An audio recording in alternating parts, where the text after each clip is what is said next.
ओवैसी अल्हम्दुलिल्लाह ब्रांड बन चुका है और खाली ज़बान ही नहीं, दिलों में घर कर चुका। महाराष्ट्र में एमआईएम की बम्पर जीत के बाद में यूपी में खुशी का माहौल है। आज यहाँ पे कार्यकर्ताओं ने लड्डू बांट करके खुशी का इजहार किया है। यहाँ पे बातचीत करने के लिए माजिद साहब से इनसे बातचीत कर लेते हैं। जी माजिद भाई, क्या कहना चाहेंगे जिस तरीके की बम्पर जीत यहाँ पे हुई है? हम अल्लाह तबारक व तआला का बेइंतहा शुक्र अदा करते हैं कि अल्लाह का फ़ज़ल है, एहसान उस मालिक का कि ऑल इंडिया मजलिस इत्तेहादुल मुस्लिमीन पे दर पे तरक्की की तरफ गामज़न है और ख़ुसूसन हमारे सदर बैरिस्टर असदुद्दीन ओवैसी साहब और अकबरुद्दीन ओवैसी साहब और इसके अलावा हमारे इम्तियाज़ जलील साहब जो महाराष्ट्र के सदर हैं और हमारे स्टेट प्रेसिडेंट जनाब आली जनाब इज़्ज़त माब हाजी शौकत अली साहब भी वहाँ गए और हमारे डॉक्टर मेहताब चौहान साहब, एहतशाम मंसूरी साहब और तमाम लोग, मौलाना इमरान कासिमी साहब जो हमारे डिस्ट्रिक्ट प्रेसिडेंट हैं, सभी लोगों ने माशाल्लाह बड़ी मेहनतें की और वहाँ बड़ी पार्टियों के बड़े नेता भी उसमें शामिल होने के लिए गए, लेकिन कुछ असर दिखाई नहीं दिया। बड़ी पार्टी एग्जाम्पल समाजवादी पार्टी। हाँ, ये है ना, बात साफ़ होनी चाहिए ना। समाजवादी वालों को असल में उनका अहंकार लेकर डूब गया। देखिए, कोई भी शख्स हो, हमारे बड़ों ने हमें एक बात सिखाई है, बड़ा लुक़मा खा लें, बड़ी बात ना कहें। अल्लाह तबारक व तआला को, समाज को ये बातें अच्छी नहीं लगती और गोया घमंड कोई भी हो, घमंडी जो आदमी होगा उसका बेड़ा गर्क होना ही होना है।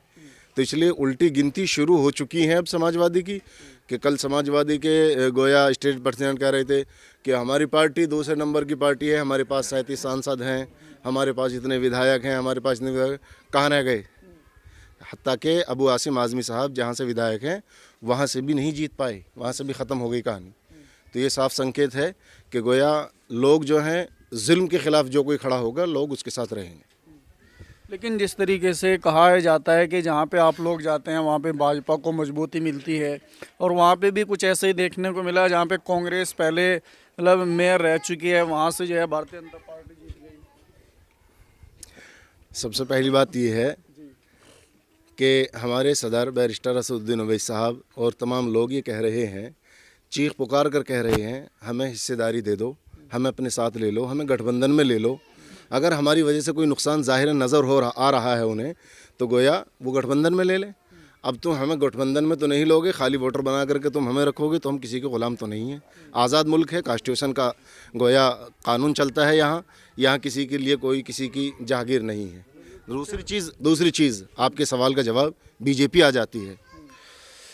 दलितों की कितनी पार्टियाँ हैं? अनगिनत।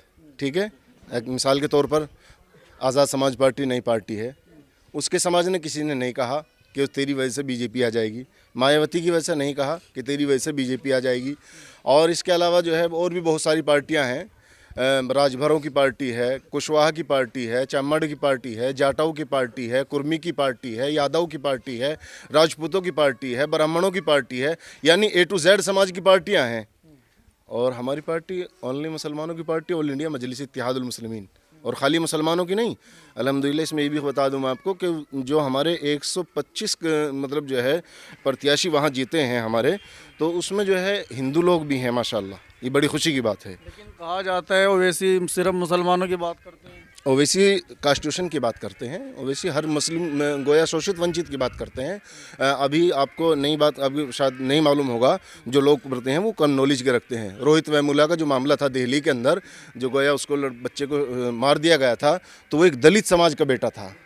तो इसलिए ऐसा नहीं है। अभी आपने देखा कि कपसाड़ के अंदर मामला आया और कपसाड़ में एक दलित बच्ची के साथ में एक गोया ऊंचे समाज के लड़के ने जुल्म ज़्यादती की, उसकी बच्ची माँ पर अटैक किया, उसकी माँ को मार डाला, और बल्कि मैं तो कहूँगा कि उसकी माँ को शहीद कर डाला, कि चूँकि अपने समाज के बच्ची नहीं वो बल्कि अपनी बेटी को बचाने के लिए वो अपनी जान को कुर्बान कर दिया उसने, और उसकी बेटी को उठा लिया। जंगल राज की तरह हो रहा है कि गोया जैसे एक जंगल राज हो, उसकी बेटी को उठा करके ले गया। तो उसमें भी अल्हम्दुलिल्लाह ये हमारे लिए फ़ख्र की बात है कि हमारी मुजफ्फरनगर की टीम, हमारे ज़िला सदर मौलाना इमरान कासिमी साहब अपने पूरे लाव लश्कर के साथ पहुँचे, और हमारे गोया ज़िला सदर फ़हीम चौधरी साहब जो मेरठ से ताल्लुक़ रखते हैं, ज़िला सदर हैं, वो भी पहुँचे वहाँ।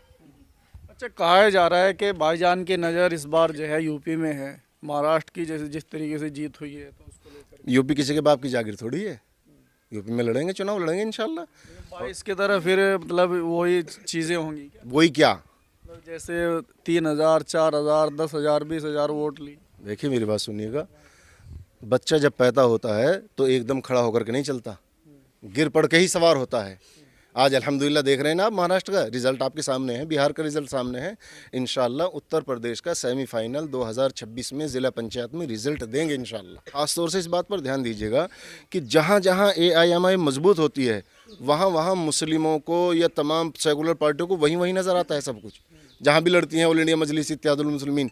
यानी बिहार में ये समझिएगा सीमांचल में 16 हेलीकॉप्टर सीमांचल में थे। भाई तुम चुनाव बीजेपी के मुखालिफ लड़ रहे हो या MIM के मुखालिफ में लड़ रहे हो, तो इसलिए पूरा बिहार खाली पड़ा और सीमांचल में नको ओवैसी को हराओ। ओवैसी अल्हम्दुलिल्लाह बरान बन चुका है और खाली ज़बानी नहीं, दिलों में घर कर चुका है ओवैसी। जो नतीजे 2022 के विधानसभा चुनाव में थे यूपी में, क्या उनमें सुधार होगा? सुधार नहीं, 100% कामयाबी होगी इंशाल्लाह। अभी देखना आप, मालूम करो इससे, इन सब ये आवाम जनता है, ये जो लोग खड़े हैं, ये बच्चे हैं, ये सभी लोग खड़े हुए हैं, इनसे मालूम करें आप, इनकी राय लें, मेरे अकेले से करने से क्या है। और हाँ चाचा, क्या कहेंगे जिस तरीके से MIM की पर जीत हुई है महाराष्ट्र? MIM के साथ है, सब आवाम जो MIM के साथ है, MIM को वोट करेंगे। हाँ बस ये कहना है। यूपी में आ सकते हैं भाईजान? हाँ इंशाल्लाह बिल्कुल आवाएंगे। हाँ चाचा, क्या कहेंगे जिस तरीके से ओवैसी के बारे में बताया जाता है कि वो तो भाजपा वाले आदमी हैं? नहीं, ये कहना गलत है। इंशाल्लाह हाँ, चुनाव लड़ेंगे और जीतेंगे। मैं आपको ये बता दूं, लोगों के जहन खोलने के लिए, और ख़ास तौर से उनके कानों में पहुंचा दीजिए आवाज़, जो अभी भी दूसरी पार्टियों के ग़ुलाम बने हुए हैं और ये समझ रहे हैं कि MIM का कोई वजूद नहीं है, उसका कोई जनाधार नहीं है। अल्हम्दुलिल्लाह AIMIM मजबूत हो चुकी है, खड़ी हो चुकी है।